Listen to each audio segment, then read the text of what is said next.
let's move on to our consensus quarterback ranks. If you head over to our website, daydreammedia.com, you guys can download our draft guide. Look at it there. We have our top 12 quarterbacks we will go over today. We have a lot more on the website, so go ahead and go look at that. So you guys want to go from 1 to 12 or 12 to 1? How do we want to do this? I say 12 to 1. Because, well, do you think people know what like 1 would be? Or I feel like people know what 1 is. Okay. So Ryan, you have any input? He's muted. All right. Oh, my bad. 1 to 12. I'm sorry. I was looking 1 at to this. 12. I was looking at this game with Brett Favre real quick. I need to know who that last touchdown was. Gotta make sure. All right, let's go 1 to 12 then. Up first, Patrick Mahomes, Kansas City Chiefs quarterback. We all know Patrick Mahomes is really good. He's what? Yeah, he's going number 1 in the quarterbacks for ADP too. Yeah, threw for the second most yards last year, 4,740. I mean, what else? Is there a lot to say about Patrick Mahomes? I mean, he's the doctor, you know. He's very good at football. Yeah. And he has basically 2 of the top 5 receivers, if you count Travis Kelce. So, or if not top 10. So, like, yeah, that's really good. Yeah, Patrick Mahomes, QB1 this year. We're calling our shot here on the Daydreamers podcast. I know we get a little bit wild sometimes. Yeah. All right. Yeah, Ryan. Yes. I was just updating that Brett Favre. It was a touchdown to a fullback. They also won 44-7. So. All right. So it was not the game you were thinking of. No, it was not. Different game. All right. Up next, number 2 on our list, Josh Allen. Keone, you have a stat about Josh Allen. I do. I have to go back up to get it, but yes. So in his 3 years, he's improved incredibly in a very important stat, completion percentage. So in 2018, his first year in the league, he had 52.8%, which was 33rd in the league. Then he had 58.2% in 2019, which was 32nd. So an improvement, but not much better. But then last year was the key. He had 69.2% completion percentage, which was 4th overall. That's a huge jump. And he basically has all the other elements there for him. He just needed to fix his accuracy. And so, and he did that. And if he can continue to do that and get better, the sky's the limit. Like if Patrick Mahomes is the doctor, he's like the grad student, and they're going to be the future of the NFL for sure. Yeah, definitely. I mean, he just signed this huge contract. He finished as the QB1 last year. He's really good. I think that the completion percentage might come down just a little bit, but I don't think it'll go down to what it was before. Mm-mm. So, yeah, Stephon Diggs really helped him out too. So, Ryan, you got anything on Josh Allen? For me, it's his rushing touchdowns. Again, 8, 9, and 8. Those are huge. Those are basically just cheat codes on the season, make up for anything he doesn't do. So I don't know. I know he signed that big contract. I'm not sure if they're going to use him on the goal line. Don't want to get him hurt, but he is a legitimate goal line back, like vulture type of guy. Yeah, definitely. That rushing upside really does help him. Just the rushing in general, and then he does run for touchdowns. So, all right, 3rd on our list, Kyler Murray, Arizona Cardinals quarterback. How you guys feel about Kyler this year? K1. For me, the scariest thing is that it kind of feels like he's going to be a little bit like Lamar Jackson and starts off slow this year, because he said he doesn't want to run as much. And I mean, he came out and said that. And if he does that, that's going to really hurt his fantasy production, I feel like. Absolutely. That's true. And he did get banged up towards the end of the year. He started off on fire at the beginning of last year. Definitely slowed down with the injuries towards the end of the year. He did end up finishing as the QB2, but yeah, if he does not run as much. I mean, they went and got him help though. They brought him AJ Green as the wide receiver 2 there. They got him Rondale Moore in the draft. Christian Kirk is still there. I don't know Yeah. if that's helped, buddy. AJ Green looked horrible last year, and you see, I'm not a big Rondo Moore type of guy. So, Oh, I think you're wrong about that one. Rondale Moore bro, is you can't, pretty good. bro. You play 7 games in 2 years, bro. It's not. Yeah, he might be good, but you got to play, bro. Yeah. But if he does play, he is good. So, Man, Kyler Murray's the guy I'm staying away from, I think. He needs to run to be successful. And I hate to say that, but because I think he is a better Lamar Jackson, but he still needs to run to be successful. For fantasy. Yes. Yeah. Yeah. The thing is, yeah, bringing James Conner in, I think James Conner takes away the goal line looks for Kyler Murray. So that does hurt him. But still number 3 on our list. Still incredible talent. Yes. And yeah, a better passer than Lamar, worse runner. But if he wants to really improve his NFL game, he needs to become a better passer and run the ball less, which hurts fantasy. All right, number 4 on our list, Dak Prescott. Returning off the injury, I think everyone has him. I mean, in the betting world, everyone has him as comeback player of the year. He's got a lot of weapons there in Dallas. CeeDee Lamb, Amari Cooper, Michael Gallup, Ezekiel Elliott, Tony Pollard even, Blake Jarwin, and Dalton Schultz. I think at some point, all of those people will be fantasy relevant this season. Dak Prescott. I mean, I like him. So do I. I have him as my QB3. So yeah, he's going 5th right now, 42 overall. So 5th round. So I just don't like drafting quarterbacks in those few rounds because you can get so many wide receivers there that are so good. His wide receivers included. CD, I feel like you could get in the 4th round. Amari, same area, and then Michael Gallup you could get later. But yeah, Dak Prescott, he's good. We'll see how he comes back from this ankle injury. I think he'll be fine. I think this could be the best offense in football. I am a little scared, Dak, because he had that shoulder strain and he just started light throwing again. But remember, like he strained his shoulder and then he came back next practice and then he stopped throwing again. And I thought they kind of rushed him back. So he is light throwing, but it's just something to look out before drafts, see how his shoulder's progressing. Yeah, very true. Good point. Right. It's kind of counterintuitive, but I agree with Ryan. I think they can have collectively like the best fantasy numbers, but still have a losing record by the end of the year. I mean, they could. That defense is really bad. So, but that might help him. That might put him in more shootouts, help Dak Prescott out. I mean, he was on a crazy pace before he broke his ankle last year. Was it 371 per game? Yeah, 371 yards and 9 touchdowns. And 4 real games played. He got hurt in the 5th game. So just crazy pace that he was on. Let's hope he can keep that up this year. Next on our list, number 5. I think this is a podcast favorite. But number 1 in our hearts. Number 1 in our hearts, Justin Herbert. Definitely a podcast favorite. Definitely Ryan, one of Rocco's favorites. Ryan, why don't you tell us a little bit about Justin Herbert?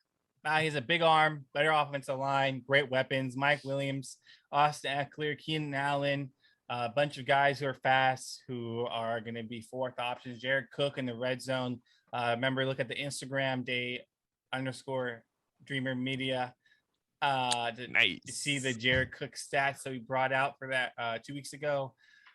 Justin Herbert's going to be a star, and I think this is going to be a big year for him. Again, he got sacked, I think, 32 times last year, which was in the top 10. And they, again, did a great job getting him some offensive line help. His defense will be healthy and better. I like the offensive coordinator. He's coming from the Saints. I just think this is going to be a great year for him. Yeah, I mean, he really broke out last year. I think he stole a lot of people's hearts in the fantasy community, and he's just going to get better from here. Yeah. I think it's very fitting that he's in LA, because to me, he reminds me of like George Clooney, who was kind of like a TV guy and then made that transition to like the big screen. Big screen. Yeah. And so hopefully he can become one of the three kings of the NFL. And hopefully it doesn't leave us thinking in a few years, have us saying, "Oh, brother, where art thou?" Ryan's face says it all. Producer Ian in the chat booing Keone. No, I deserve that, but still. No, yeah, definitely. Yeah, one of our favorites here on the podcast, Justin Herbert. I almost went all the way on the train and bought a Justin Herbert jersey, but I didn't. You heard that? If you want to get Ryan a Christmas present, Justin Herbert jersey. That's what he's asking for. Fair. That way you get it for free, bro. You know, I got you. Let's move on. Number 6 on our list, Lamar Jackson, quarterback for the Baltimore Ravens. And this is just rushing ability. Yeah, he's got a few weapons there in Hollywood Brown, Mark Andrews, and Rashad Bateman. Forgot his name for a second, but got it. Rashad Bateman, the rookie. But Lamar Jackson is going to be a rushing threat. So, I mean, he's not the greatest passer, but for fantasy, if you can run the ball, you can be a top 12 quarterback easily. And he is the best rushing quarterback in the league. Yeah, 2 straight seasons with 1,000 yards. It's so hard to put him down. Even I thought this was kind of low, the number 6 for him. I have him at 4. You can't. It's just impossible for him if he's another 1,000-yard guy. They brought in a lot of weapons as wide receivers. Do I think they are great receivers? No, but they're better than he's ever had before. Man, it's hard to go against him. Yeah, just because of the rushing upside. I mean, he finished 10th last year with the 1,000 yards. So again, top 12. I think I just don't see him progressing as a passer. Didn't see it last year. Don't see it again this year. So I'll have him in the later half of the QB1s. Yeah, and that's why I think we specifically have Kyler Murray ahead of him, because Kyler Murray has that passing game, whereas Lamar and basically Baltimore does not. Now, does it scare you guys that like with the rushing near the goal line, that what's the running back there? Gus Edwards, J.K. Dobbins? No, J.K. Dobbins. J.K. Okay. Dobbins is really good near the goal line. Mm-hmm. Lamar Jackson, I mean, they're gonna run with him, right? Near the goal line. You don't think J.K. Dobbins takes away that much from him? If you listened or read Aaron's article from a few weeks ago, he said that, and why he's a little bit scared for J.K. Dobbins, I think, is that that offense runs through Lamar Jackson. So it's almost like he's their first option when it comes to running downfield. So maybe in the goal line, maybe yes, but for the other 80 yard or 60 yards of the field, or 80 to how, Yeah, it's Lamar's for the most part. Yeah, true. All right, let's move on. Number 7, Russell Wilson. Filet himself. Let's hope he cooks this year. The thing about Russell Wilson, he's a great quarterback, but Pete Carroll loves to run the ball. They brought back Chris Carson this year. So how much can Russell Wilson actually do inside this offense? I feel like he's just restrained. And so he's restrained in fantasy. He has one of the prettiest deep balls, though, if not the prettiest deep ball in the league. I agree. It's a thing to. It's like it's his signature dish, if you Yeah. will. The fillet. Yeah. Yeah. Yeah. And to keep with the metaphor, Chef Wilson, he had some rough reviews, some bad critiques last year. He lost a Michelin star, but and rightfully so. But I think hopefully this off season, he took a mental sabbatical, reigniting his passion, his fire, and maybe he watched Jon Favreau's Chef as a motivation, and so he can come back and deliver some hearty, soulful meals on that field, and that come from the heart, and just deliver to DK and Lockett and Everett and everybody there. I believe in him. Me too. All right. Moving on. Number 8, the bad man himself, Aaron Rodgers. How you guys feel about Aaron Rodgers? He is back with the Packers now, officially. He's been at camp. How you guys feel about Aaron Rodgers? I think we have him perfectly ranked, to be honest. He doesn't run anymore like he used to. I mean, the offense is going to be efficient. He's going to throw touchdowns. Again, the 2 years before that, he only had 25 touchdowns, and then he jumped up to his MVP performance this year. I think he comes down a little bit. He's going to be a QB1. I just don't think that you're going to get those huge touchdown numbers because that was some crazy stuff. But I like him. He's a guy that if you miss out on that later group and you're able to draft a quarterback maybe in the 8th, 9th round, and this guy's here, that's a win for you. Yeah, that's what I was about to say. It's just that 9th round. If you can get Aaron Rodgers in the 9th round, I think that's a win. Yeah. And the only thing that concerns me, sorry. No, go for it. I was just going to say, and then stack him with one of the 3 players we said earlier. The only thing that concerns me is this offseason has been very interesting and very not tumultuous, but it sort of has been. And seeing him walk into training camp in his slides and his Kevin with like the chili t-shirt from The Office has me a little concerned because last year Thunder Mifflin, baby. Last year, I referred to him as Angry Raj, and I think he plays very well, like better when he's Angry Raj. But then this year, I don't know if he's now Zen Raj because he seems very relaxed, and I don't know if that's hiding like the dude or if that's hiding, like the avatar state, because they're very different, Yes.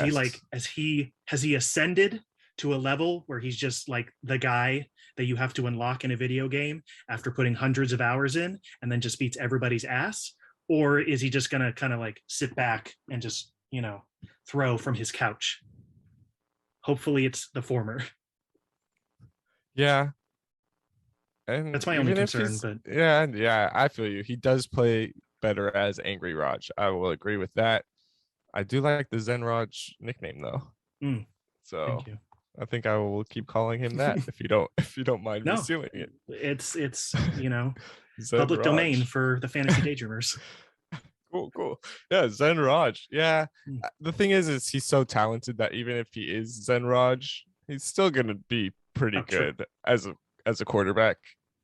And probably why we have him ranked 8th instead of, I don't know, 3rd or so, which he could easily be. Moving on, number 9, Ryan Tannehill from the Tennessee Titans. I mean, they went and got him weapons. They got him Julio Jones. Yeah, they got rid of Jonnu. Anthony Firkser is still there. AJ Brown, really good. So, I mean, it's going to be a run-heavy offense through Derrick Henry for sure. No one's doubting that. But now you got Julio Jones there and AJ Brown still there. And I just don't think it could be bad for Ryan Tannehill. How you guys feel? He's just so efficient with the throws he gets. On what earlier podcast, I was explaining how they are like in the top, like bottom half of the league in attempts and passing attempts per game. So it just matters is he efficient, and he also can run a little bit. So he's all right. Another guy that I'm not excited to get in a draft, but I'm happy I got this guy. He is going to be consistent. He also plays in the AFC South versus the Texans 2 times a year and versus the Jags 2 times a year. So that's 4 good games if I'm talking about, but you know. And it's key that they're divisional games too. I mean, Like that, because that's Yeah. your ticket to the playoffs. yeah, you get the Texans twice a year. That's cakewalk Mm. right there. Mm. In my opinion, I think he's going a little too early in drafts, like 7th, 8th round. And if I can just wait another round to get Aaron Rodgers, I'm gonna do that. Sorry, Ryan Tannehill, but just seems like the smarter play to me. All right, number 10 on our list, Tom Brady.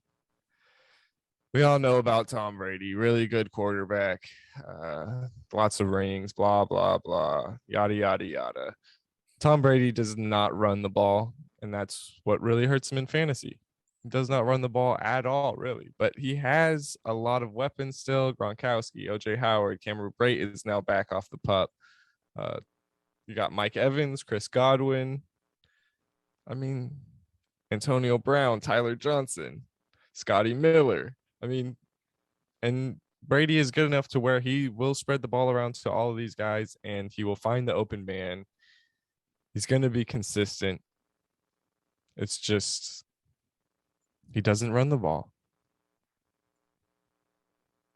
Although, I mean, that team is basically just, we'll just hit the repeat button on last year. Yeah. Because that team is exactly the same, except now they have a Super Bowl's worth of chemistry together. Yes. So that is incredibly chemistry, I think, is something that you can't underestimate. But yeah, you're right. He doesn't run. So that's going to keep him out of that upper echelon of quarterbacks, but he's still going to, I think, perform pretty well. He had 4,600 something yards last year. So that's pretty good. But I don't know if this, and then this is a correlation, doesn't mean causation kind of thing, and I don't know how it will affect his fantasy team, but here's just a fun stat. Only one quarterback in the history of the NFL has won a Super Bowl or has gone to at least 2 Super Bowls with 2 or more teams. And this year he has a chance, but again, there's only been one. And we just saw him get inducted this weekend. Peyton Manning. Sorry. He went to 2.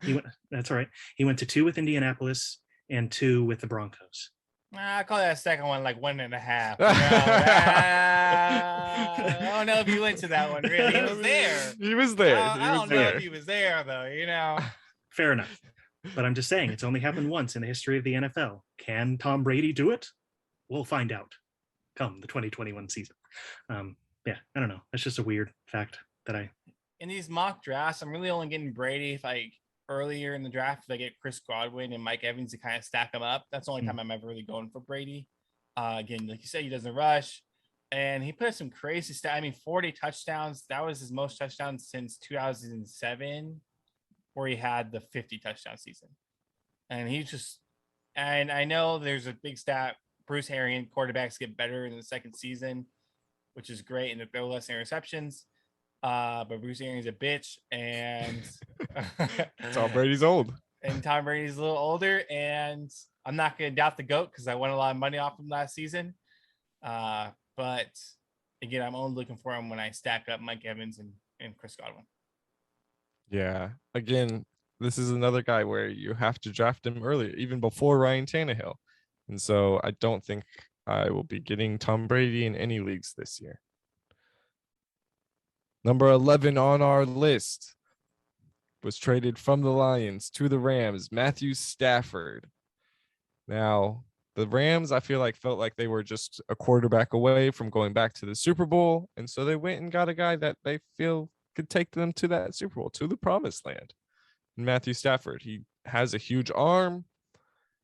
He's been injured on and off for the past few years, but again, new training staff, new medical staff, everything.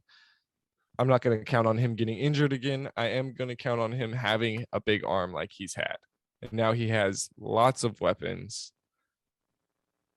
Yeah, I think Matthew Stafford could throw for the most yards this season. Now, does that put him at QB1? No, but because his rushing ability is not really there. So, but most passing yards, I think Matthew Stafford could do it. Interesting. It's about touchdowns for me. Again, the Rams run the ball a lot in the red zone. And they, I mean, I know they had Todd Gurley, which, skewed the numbers because Todd Gurley was destroying in the red zone. But even last year, Malcolm Brown was scoring.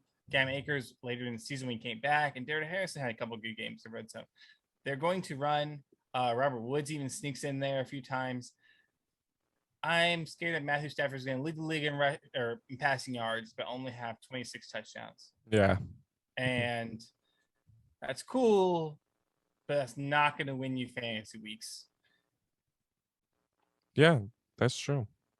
They do like to run the ball. Cam Akers is hurt with the torn Achilles, but that's not going to stop Sean McVay from running the ball and running those gadget plays where, Robert Woods comes on a jet sweep or whatever and takes off. But I think they do step it up a little bit because going from Jared Goff to Matthew Stafford passing in the red zone, they're going to pass a little bit more, in my opinion. But. And I think the key thing, like you said, the difference is a quarterback.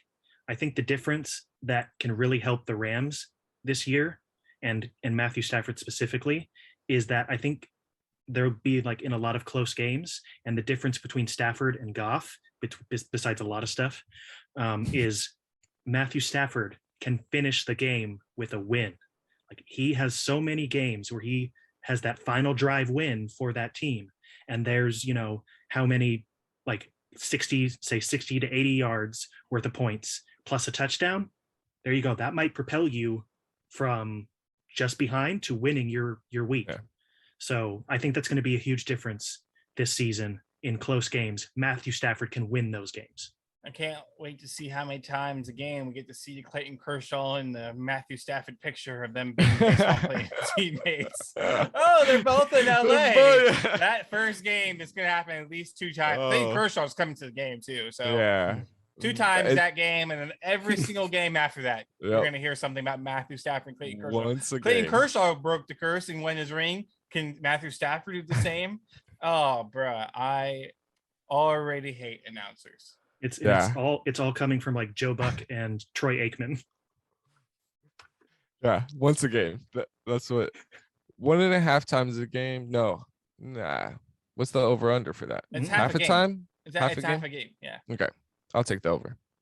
If Clayton Kershaw shows to the game, that over under is 2.5. Yeah. They're going to show the picture. The first touchdown is going to be Clayton Kershaw going. Just like that. and then later on, when he does a little sidearm throw and then they throw Clayton Kershaw throwing a pitch. Yeah, it's going to be just like that, bro. Yeah, true. We're going to bring him in the booth at one point. That's a preseason. Well, I mean, the COVID rates are going back up, so I don't know. I don't know about that. Yeah, true. All right, number 12 on our list. Last one here today, Jalen Hurts from the Philadelphia Eagles. And again, I think this is on rushing ability. That's why we have him here. Propels him into the top 12 because he's not that great of a passer. I think he could get better, but that offensive line still struggles. So I think they're reading in, I'm an Eagles fan, so getting into the nose, the Eagles' offensive line, I think, is back and better than ever. Better than ever. Yeah. Better than the Super Bowl year. They were pretty good that Super Bowl year. Yeah, they were. But I think Jerome Alata will be better than what Jason Pierce was because Jason Pierce was hurt, and then the left tackle kind of sucked. A little overrated. Okay. I think that his passing will be okay. I mean, he had a faster 300-yard game than Josh Allen. Mm-hmm. Percentages go up. Yes. I do think he's going to run, though. I think he's be able to get 7 or plus rushing touchdowns. And I'm not going to say he's going to get 1,000 yards rushing because I don't think he's that type of runner. But I think he can get to 600 yards rushing. Because again, a lot of people in training camp, a lot of beat writers are saying that they're going to ease him in with the rushing to get him in rhythm with the passing game. Yeah, I agree. Somewhere around 600 yards, maybe even 700. Somewhere around Kyler Murray, maybe just under Kyler. But yeah, I think he fits somewhere right between Lamar Jackson and Kyler Murray with the rushing to passing ability, where he's a better passer than Lamar, worse rusher than Lamar, worse passer than Kyler, but better runner than Kyler. So yeah, I think it's gonna be the red zone touchdowns. So I do think they're gonna be able to use him on power options, stuff like that. absolutely, I can definitely see that happening. they have a lot of speed backs there too, I feel like. So Well, they also have your guy Jordan Howard. Jordan Howard's gonna punch it. Touchdown. Gonna punch it in from the 1, 3 games in a row. No, I don't know if Jordan Howard even makes this team. They got a lot of running backs where I think Jordan Howard is probably on the outs. But I think they run a lot of options there near the goal line, and that could really help Jalen Hurts. Keone, you have anything? I have to wait and see this season because I'm not too big on Jalen Hurts, and so I need to be impressed by him. That's what I'll say. Okay, that's fair. You're gonna be. Oh, okay. All right, that'll do it for our list. I'll go over one more time. Number 1, Patrick Mahomes, Josh Allen, Kyler Murray, Dak Prescott, Justin Herbert, Lamar Jackson, Russell Wilson, Aaron Rodgers, Ryan Tannehill, Tom Brady, Matthew Stafford, Jalen Hurts. And if you want the next couple guys, go to the website, daydreamermedia.com, for the draft guide. You gotta go over there, head over there. We do have top 250. You're gonna be able to print that sheet out, take it with you to your drafts, help you win your drafts. You don't win your league at the drafts, but it does help build that base for a winning team. Hey you! Check out some of these other cool videos we have, as well as subscribe and click that bell. It really helps our channel out. And don't forget to stay dreamin'.